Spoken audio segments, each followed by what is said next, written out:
সত্যজিৎ রায়ের ছোট গল্প পুরস্কার। বয়স 24, লম্বা, রোগাটে, হাত পা রোগা, মুখখানা শীর্ণ, পকেটের দশা আরও কাহিল। লোকটি একজন শিল্পী। গল্পের সূচনায় তাকে তেপায়া একটি চেয়ারে বসে থাকতে দেখা যাচ্ছে। যেভাবে বসে আছে তাতে মনে হয় নড়াচড়া করবার উদ্যমটুকু পর্যন্ত নেই। ঠোঁট থেকে খুবই বিপজ্জনকভাবে ঝুলছে একটা আধ খাওয়া সিগারেট। হাতে একখানা বই। লোকটির তাবৎ মনোযোগ মনে হচ্ছে ওই বইখানাতেই নিবদ্ধ। এই যে দৃশ্য, এর মধ্যে অস্বাভাবিক কিছু কারো চোখে পড়বে না। একটু নজর করে দেখলে অবশ্য ভিন্ন কথা। তখন যা দেখা যাবে তার কোনো ব্যাখ্যা নেই। বইখানা উল্টো করে ধরা। এইভাবে কি বই পড়া যায় নাকি? কি ব্যাখ্যা এর? ব্যাখ্যা আর কিছুই নয়। লোকটি আদৌ বই পড়ছে না, এমনকি বইয়ের দিকে চোখই নেই তার। আসলে যাকে মাঝামাঝি দূরত্ব বলা যায় সেই রকমের একটা ব্যবধান থেকে লোকটি ওই বইয়ের দিকে তাকিয়ে আছে মাত্র। চোখের দৃষ্টি শূন্য। তার মানে লোকটি কিছু ভাবছে। সত্যিই তাই, ওর মাথায় রয়েছে একটি প্রদর্শনীর চিন্তা। আজ সকালে কাগজে বেরিয়েছে ওই প্রদর্শনীর খবর। এবারকার চারুকলা প্রদর্শনী নাকি এত বড় আকারে অনুষ্ঠিত হতে চলেছে। আর মিডিয়াম বা মাধ্যম ব্যবহারের ব্যাপারেও কোনো বিধিনিষেধ নেই। শিল্পী ওটা বেছে নিতে পারবেন তার আপন ইচ্ছা অনুযায়ী। এই প্রদর্শনীর এই দুটোই হচ্ছে মস্ত বৈশিষ্ট্য। এর ফলে শিল্পীরা তাদের প্রতিভার পরিচয় একেবারে অবাধে দিতে পারবেন। প্রদর্শনীর এই যে বিজ্ঞপ্তি, এইটা নিয়ে এখন ভাবছেন আমাদের শিল্পী। ছাপার অক্ষরে যা কিনা একেবারে ঠান্ডা ও নেহাতি একটা খবর মাত্র, তাই তাকে আলোড়িত, উত্তেজিত করে তুলেছে। দীর্ঘদিন যাবৎ সে তো ধৈর্য ধরে এইরকম একটা সুযোগেরই প্রতীক্ষায় ছিল। তুলির ব্যবহারে তার দক্ষতা কতখানি সে চাইছিল যে লোকে সেটা জানুক, তাকে কিছুটা স্বীকৃতি দেখ। সেই স্বীকৃতি পাওয়ার এই হচ্ছে একমাত্র সুযোগ। নিজের প্রতিভা সম্পর্কে কোনো অলীক ধারণা তার একেবারেই নেই। প্রদর্শনীতে বেশ মোটা অঙ্কে যেসব নগদ পুরস্কার দেওয়া হবে, সেসবের কোনোটাই যে সে পাবে এমন কথা সে কল্পনাও করে না। তার কাজের জন্যে উদ্যোক্তাদের একটা প্রশংসাপত্র পেলেই সে খুশি হয়ে যায়। তাও যে পাবে এমন ভরসা তার নেই, কিন্তু তবু সে চাইছে যে প্রদর্শনীতে তার ছবি টাঙানো হোক, লোকে তার কাজ দেখুক। তাছাড়া ভিতরে ভিতরে একটা আশা যে নেই তাও তো নয়, বলা তো যায় না। শিল্প প্রদর্শনী নিয়ে কাগজে কাগজে যেসব লেখা বেরোয়, তাতে তার কাজের একটা উল্লেখ হয়তো থাকতেও পারে। কোনো সমালোচক হয়তো লিখতেও পারেন, শ্রী এর ফ্যামিলি গ্রুপ চিত্রখানির আবেদনও কম নয়, তার কম্পোজিশন চিত্তাকর্ষক, রঙের নির্বাচনেও বেশ মুন্সিয়ানার ছাপ রয়েছে, ইত্যাদি ইত্যাদি। শরীরে আলস্য, হাতের মধ্যে উল্টো ধরা বই। লোকটি এখন চিন্তামগ্ন। কি হবে তার ছবির বিষয়বস্তু, তাই নিয়ে সে ভাবছে। শিল্পের ব্যাপারে যদি তার কোনো ব্যক্তিগত অপছন্দ পছন্দ থেকেই থাকে, তো বলবো যে সে রিয়ালিজম বা বাস্তবতার অনুরাগী। যা বাস্তব তার সঙ্গে সে একেবারে আঠার মতো সেটে থাকে। প্রকৃতিকে ভেঙে চুরে বিকৃত করে দেখানোই তো আধুনিক শিল্পের রীতি হয়ে দাঁড়িয়েছে। কিন্তু তার সৌন্দর্যবোধ তাতে পীড়িত হয়। শিল্পে যা সুরিয়ালিজম বা অধিবাস্তববাদ বলে চলছে, তা তার ভীতি উদ্রেক করে। তাছাড়া রেখার আকৃতি নিয়ে ওই যেসব পাগলামির খেলা, যার নাম দেওয়া হয়েছে অ্যাবস্ট্রাকশন বা বিমূর্ত শিল্প, ওটা তার মনে আদৌ কোনো সাড়া জাগায় না। তার বন্ধুদের মধ্যে অনেকেই শিল্প নিয়ে বড় বড় সব কথা বলে। তাদের কেউ বা শখের সমালোচক, কেউ বা নিজেই চিত্রশিল্পী। তারা তার সংকীর্ণ মনোভাবের নিন্দা করে, বলে, তোমার কথা শুনলে হাসি পায় হে। বলে, ওইসব বস্তা পচা পুরনো ধারণা নিয়ে আর চলবে না। আধুনিক শিল্পীদের কাজগুলো সব ভালো করে দেখো, তার তাৎপর্য বোঝবার চেষ্টা করো। এটা তোমাকে করতেই হবে, না করে উপায় নেই। এই যে সব জিনিয়াস, এদের তুমি উপেক্ষা করবে কি করে? বলেই তারা এক কাতার নাম আউড়ে যায়, খটোমটো সব নাম। শুনে তার কান ঝাঝা করতে থাকে, কিন্তু মতের কোনো বদল ঘটে না। আধুনিক শিল্পকলার উপরে যেসব বই রয়েছে, তা যে সে কখনো পড়ে দেখবার চেষ্টা করেনি তা নয়, চেষ্টা করেছে একাধিকবার। কিন্তু সে বইগুলির মধ্যে যেসব ছবি রয়েছে, তা এতই কিম্ভূত ঠেকেছে তার কাছে যে পড়া আর এগোয়নি। এইরকম একটা ছবির কথা মনে পড়ছে তার। ছবিখানা দেখে মনে হয়েছিল কাঁচা হাতে কেউ নিয়ান্ডারথাল বা পুরোপলীয় যুগের এমন এক আদি মানবী ছবি এঁকেছে তা সম্ভবত গোদ হয়ে থাকবে, সেই সঙ্গে যার গলাটা একেবারে জিরাফের মতো লম্বা। অথচ সেই ছবির নাম কি দেওয়া হয়েছে? না, আদর্শ নারী। ভাবা যায়। তার মনে হয়েছিল এর যে অদ্ভুত রসিকতা আর কিছুই হতে পারে না। পরদিন সে ছবি আঁকতে লেগে গেল। ওয়াটার কালারে সে সিদ্ধ হস্ত। এটাও সে ওয়াটার কালারেই আঁকবে।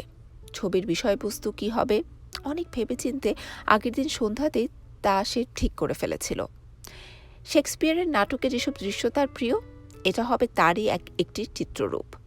ঘুমন্ত অবস্থায় লেডি ম্যাকবেথ হাঁটছেন, এই হবে তার ছবি। ছবির নাম দেবে দ্য সমনাম্বুলিস্ট, অর্থাৎ স্বপ্নচারিণী। ছবি আঁকার ব্যাপারে এখনকার মতো উৎসাহ সে আর আগে কখনো পায়নি।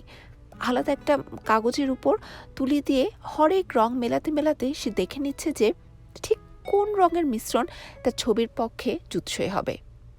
রঙের ব্যাপারটা ঠিক হয়ে যাবার পর সে আসল কাজে হাত দিল। এটা যে তার সেরা একটা ছবি হবে তাতে তার সন্দেহ নেই। ছবিটা শেষ করতে মোট 10 দিন সময় লাগলো। নোংরা মলিন ছোট্ট যে ঘরখানেকে সে তার স্টুডিও হিসেবে ব্যবহার করে, এর মধ্যে সেই ঘর ছেড়ে তাকে বড় একটা বেরোতে দেখা যায়নি। এই প্রথম সে তার মন প্রাণ একেবারে ঢেলে দিয়েছে একটা ছবির মধ্যে। যে ধৈর্য আর উদ্যম নিয়ে সে এঁকেছে এই ছবি, তার মতো ঢিলে ঢালা আর অগোছালো প্রকৃতির মানুষের পক্ষে সেটাকে একটু অস্বাভাবিক কি বলতে হবে। ছবির কাজ মোটামুটি হয়ে যাওয়ার পরেও তো এখানে ওখানে একটু আধটু তুলির ছোঁয়া লাগাতেই হয়। সেটা শেষ হলো 5ই জানুয়ারি তারিখে। তখন সন্ধে হয়ে আসছে। তুলি রেখে সে টান টান করে হাত ছড়িয়ে দিল। কাজের উত্তেজনায় দপদপ করছে তার পেশিগুলো। তারা এখন বিশ্রাম চায়। একটু বাদেই কাজটা কেমন হয়েছে ঠিকমতো সেটা বুঝে নেওয়ার জন্য কয়েকবার পিছিয়ে গিয়ে সে তার ছবির দিকে তাকালো। তাকিয়ে রইল পুরো 5 মিনিট। চোখ দুটি আধবোজা, মাথাটা একপাশে একটু হেলানো। ছবিখানিকে যত দেখে ততই ভালো লেগে যায়। রং, অভিব্যক্তি, কম্পোজিশন সব সাক্ষ্য দিচ্ছে সেই প্রেরণার। ভিতরে যার তাগিদ ছিল বলেই এই ছবিখানা সে এইভাবে আঁকতে পেরেছে। হঠাৎই তার মনে হলো যে নিজেকে সে অতিক্রম করে এসেছে। যা সে তার চোখের সামনে দেখছে তেমন ছবি যে সে আঁকতে পারবে নিজের সম্পর্কে এমন ধারণাই তো তার ছিল না। এখন সে দারুণ তৃপ্ত। সে বুঝতে পারছে যে 10 দিন ধরে এই যে এত পরিশ্রম করেছে সে জলে যায়নি। কিন্তু নিজের সৃষ্টি নিয়ে আত্মতৃপ্ত হয়ে বসে থাকবার মতো সময় তো নেই। প্রদর্শনীতে ছবি পাঠাবার আজই শেষ দিন। আজ রাত্রিরেই সে তার ছবি ডাকে পাঠিয়ে দেবে।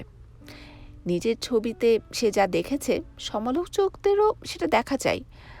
আসলে তাদের দেখাটাই তো বেশি জরুরি। ইজেল থেকে ছবিখানা সে নামিয়ে রাখলো। তারপর খোঁজে লেগে গেল সুতো আর মোড়কের কাগজের। ডাকঘর থেকে সে যখন বেরিয়ে এলো তার চোখ তখন টন টন করছে, রগও দপদপ করছে। যা পরিশ্রম গেল তাতে তো এমনটা হতেই পারে। পা দুটো যেন পাথরের মতো ভারী হয়ে আছে। ধীরে ধীরে পা ফেলে হাঁটতে লাগলো। শহরের যে অংশটা একটু নির্জন ফাঁকা, এখন সে সেইখানে যাবে। তার এখন একটু খোলা হাওয়ায় শ্বাস নেওয়া দরকার। সন্ধ্যার হাওয়ায় সুস্থ বোধ করল সে। ঘণ্টাখানিক বাদে সে যখন ফিরল তখন তার ক্লান্তি অনেকটাই কেটে গেছে। পরদিন সকালে মনে হলো ক্লান্তির শেষ রেশটুকুও আর নেই। সে এখন একেবারে টাটকা তাজা একটা মানুষ। ব্রেকফাস্ট করতে করতে কাগজ পড়ছিল সে। সে সময় সোসাইটি অফ ফাইন আর্টসের ছোট্ট একটা বিজ্ঞপ্তি তার চোখে পড়ে। সোসাইটি জানাচ্ছে যে প্রদর্শনীতে এবার প্রচুর ছবি এসেছে। এবারকার প্রদর্শনী যে দারুণ সফল হবে তাতে সন্দেহ নেই। একবার তার মনে হলো এবার স্টুডিওটাকে একটু পরিষ্কার পরিচ্ছন্ন করা দরকার। এত জঞ্জাল জমে গেছে যে সেসব সাফ না করলেই নয়। তারপরে আবার আলস্য তাকে পেয়ে বসলো। বসে বসে সে ভাবতে লাগলো উঠবে কি উঠবে না। শেষ পর্যন্ত মনে হলো সাফসুতরোর কাজটা পরে করলেও চলবে। সেদিন সে যখন ফের তার স্টুডিওয় গিয়ে ঢুকলো তখন সন্ধে উতরে গেছে, ঘর অন্ধকার। তারই মধ্যে হাতড়ে হাতড়ে সে সুইচ টিপে আলো জ্বালালো। স্টুডিওটা একেবারে যাচ্ছে তাই রকমের অগোছালো হয়ে আছে। এখানে ওখানে পড়ে আছে রঙের টিউব। তুলিগুলো যে কোনটা কোথায় ছড়িয়ে রয়েছে তার ঠিক ঠিকানা নেই। তাড়াতাড়ি কাজ করতে হয়েছে তো, তাই যেখানে যেটা রাখার কথা সেখানে রাখা হয়নি। মেঝের উপর ছেঁড়া ন্যাকড়া আর কাগজের ডাই। স্টুডিওর এই বিশৃঙ্খল অবস্থা দেখতে দেখতে হঠাৎ একখানা কাগজের উপরে চোখ পড়ল তার। ইজিলি ঠিক নিচেই কাগজখানা পড়ে আছে। বুকটা হঠাৎ ধক করে উঠল। এটা তার চেনা কাগজ। নিচু হয়ে কাগজখানা সে তুলে নিল।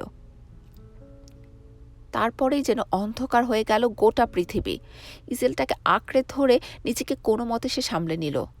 হাতের মধ্যে যে কাগজখানা আঁকড়ে ধরে রয়েছে সেটা তো সামান্য একখানা কাগজ মাত্র নয়, সেটাই যে তার সেরা ছবি, দ্য সমনাম্বুলিস্ট, স্বপ্নচারিণী। এত পরিশ্রম করে এত যত্ন নিয়ে যার ছবি সে এঁকেছে, সে লেডি ম্যাকবেথ এখন তার ঘুমন্ত ভাষাহীন কাচের মতো চোখে তার দিকে তাকিয়ে আছেন। ওই চোখ দুটিও তো তারই দেওয়া। বিষয়ের প্রাথমিক প্রবল থাকাটা কেটে যেতেই একটা ভয়ঙ্কর হতাশা এসে ডুবে গেল। গণ্ডগোল যে কোথায় হয়েছে সেটা বুঝতে তার বিশেষ সময় লাগেনি। এবারও তার অন্যমনস্কতাই তাকে ডুবিয়েছে। তার জীবনে এ তো নতুন কিছু নয়, অতীতেও একাধিকবার এমন ঘটনা ঘটেছে তার জীবনে। তবে কিনা সেই অন্যমনস্কতার পরিণাম বড়জোর হাসির খোরাক জোগাতো। কখনোই এমন সর্বনাশ তার ফলে ঘটেনি। এবার মনে হলো সেই সর্বনাশটাই ঘটল, নিদারুণ নিষ্ঠুর সর্বনাশ। মনে হলো প্রবল একটা গ্লানি যেন তার ভিতর থেকে উঠে আসছে। সে ভীষণ অসুস্থ বোধ করছে। কমিটির হাতে কি পৌঁছে দিয়েছে সে? পার্সেল খুলে একখানা কাগজ, সেই সঙ্গে শিল্পী ও ছবির নাম ছাড়া তো আর কিছুই তারা পায়নি।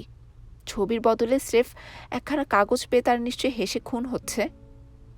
ভাগ্যের নিষ্ঠুর পরিহাস ছাড়া আর কি বা একে বলা যায়।